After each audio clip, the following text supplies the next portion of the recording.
Harp, how much easier does that make things for the rotation knowing they got those guys behind them? Yeah, listen, he said it's going to be a lot of ground balls caught, you know, and that's shortstops can do anything. They can play anywhere. They're going to put that to the test this year, you know. I mean, I think it's going to be no problem for Bichette moving to third.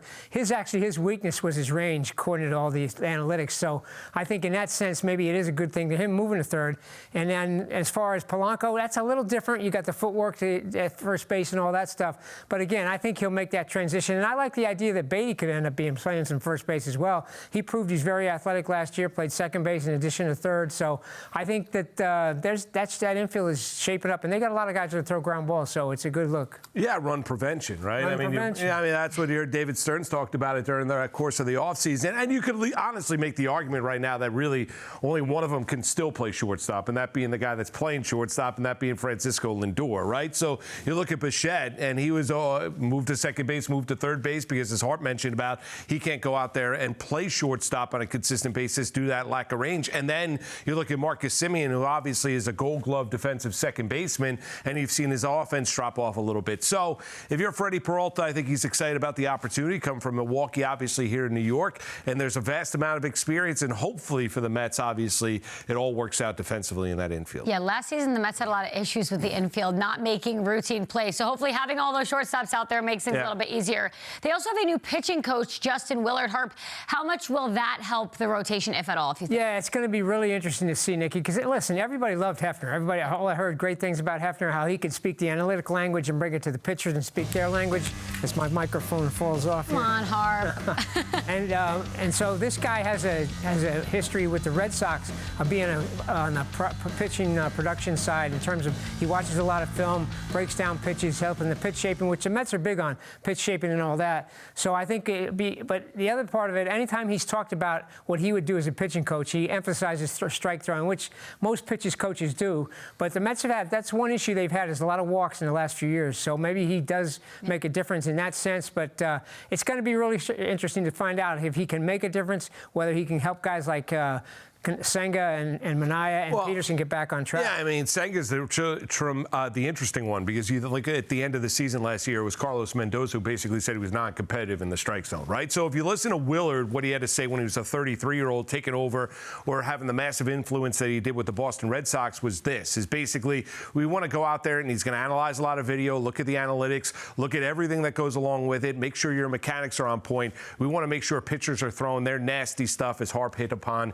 in the strike zone. So we'll see exactly. It's going to be a new voice. Obviously, a lot of changes on the Met coaching staff after the failure in 2025, and he's going to have a big-time impact on those arms. Yeah, that starting rotation needs to step it up compared to last year. Let's zoom out a little bit and take a look at the NL East as a whole, as Harp is currently writing a column. Harp, what are the scouts and executives? Not right now, but not currently, but like in the process of, what are the execs and scouts saying about where the Mets are stacking up in the NL? Yeah, I tell you, I do this occasionally, talk to scouts and execs and get their insight and opinions.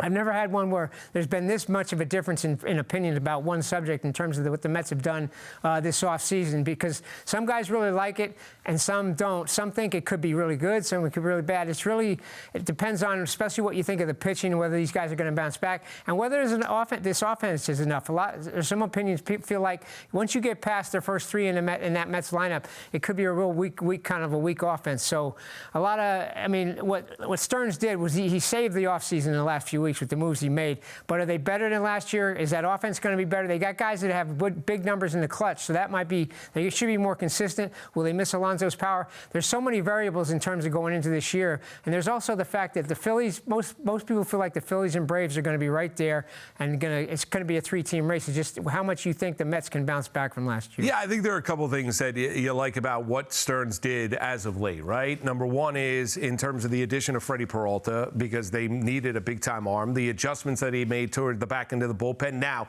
is that back end of the bullpen as good as they were a year ago? No, because I think Edwin Diaz is a massive loss. And you look at the fact that then you focus in on the offense. Well, to me, the big key for this offense is, number one, if I'm going to get a prototypical Juan Soto type of season, because I don't think you got a prototypical Juan Soto season in 2025. And do I get Mark Vientos from 2024? Because if I get that version of Mark Vientos... Man, that's asking a lot. No, I don't know if it's asking a lot. We've already seen him do it. Yeah. We've already seen seen them do it. Glimpses of it last season. Glimpses, but if I can get that version of Mark Vientos, so the lack of depth that Harp's talking about when you're looking at that lineup, all of a sudden it lengthens it out a little bit more and gives that pitching staff a little bit more leeway. Okay, let me ask you this. Are the Mets the favorite in the NL East in your eyes? No, not until they do it. I mean, to be perfectly honest with you, I mean, I got to see it to believe it. I mean, I think the Braves are going to bounce back a little bit in a big-time way after everything went wrong for Atlanta a year ago. And then you obviously have the Philadelphia Phillies. I think it's going to be a fascinating National League East. I don't think there's a lot that separates the three teams at the top. I really don't. So, but I would not make the Mets an overwhelming favorite to win the division.